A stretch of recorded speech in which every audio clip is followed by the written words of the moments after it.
اور دعا کے بعد پھر 11 دفعہ پڑھنا ہے. پھر اس کی قبولیت دیکھیں، مسائل کا حل، مشکلات کا حل. جو من میں مراد رکھیں گے، جو من میں مراد رکھیں گے، جو من میں مراد رکھیں گے، انشاءاللہ پوری ہوگی. یہ بہت طاقتور عمل میں آپ کو شعبان کے مہینے کی عظمت اور برکتوں کے ساتھ دے رہا ہوں. ضرور کیجئے.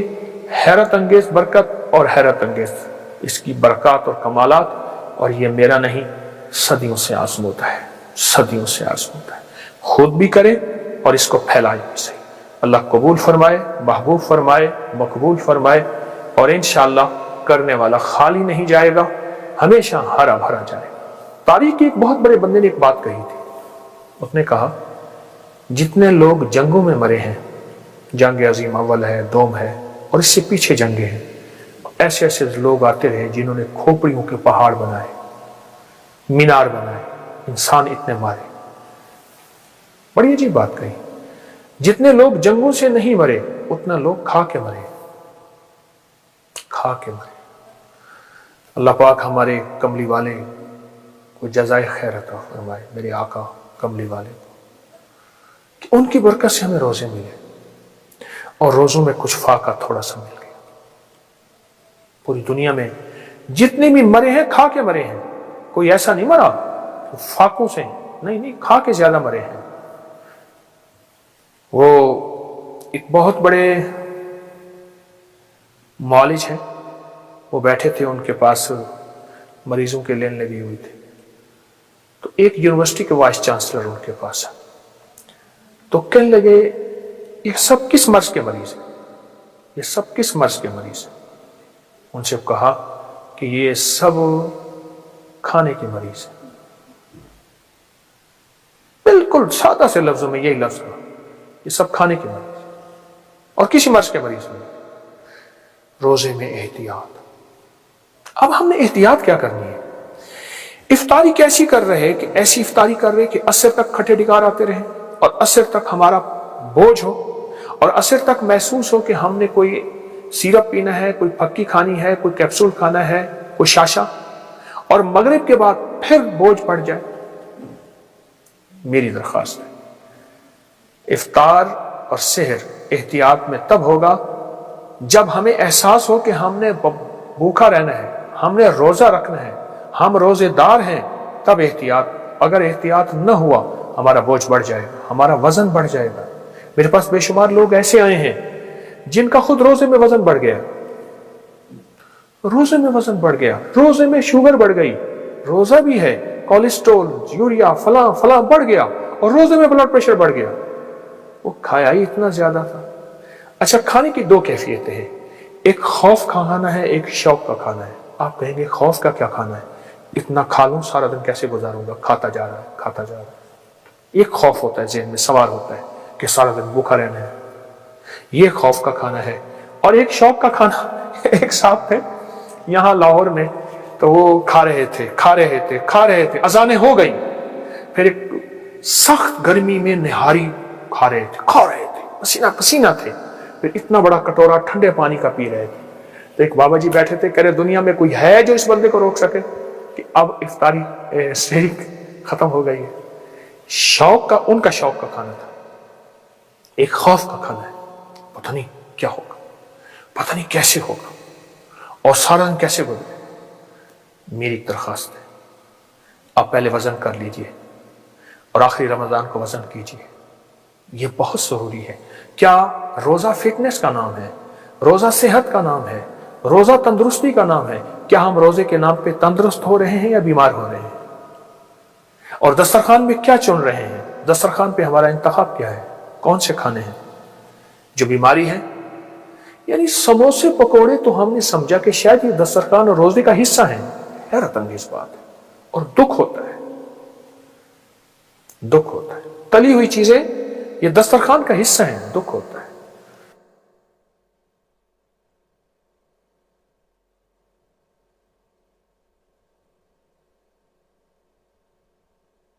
پانچواں روزہ. اللہ اکبر. پچھلے 4 روزے کیسے گزرے آپ کے کہ 2 چیزوں کی عادت بنائیں. ایک تو اللہ سے مانگنے کی اور ایک حلال کھانے کی. دو چیزوں کی عادت. میں ایک بات اکثر کہا کرتا ہوں، سب سے زیادہ مانگنا جیلوں میں ہوتا ہے، کچہری میں ہوتا ہے، وہاں بے بسی کی کیفیت ہوتی ہے، ہسپتالوں میں ہوتا ہے. مشرک تھے، ننگے طواف کرتے تھے، خون پی لیتے تھے، ان کے اندر سارے عیب تھے، پر حلال کا ان کے اندر یہ احساس تھا کہ جتنی حلال پیسوں سے وہ کعبے کی تعمیر کر سکے کی، باقی اس کعبے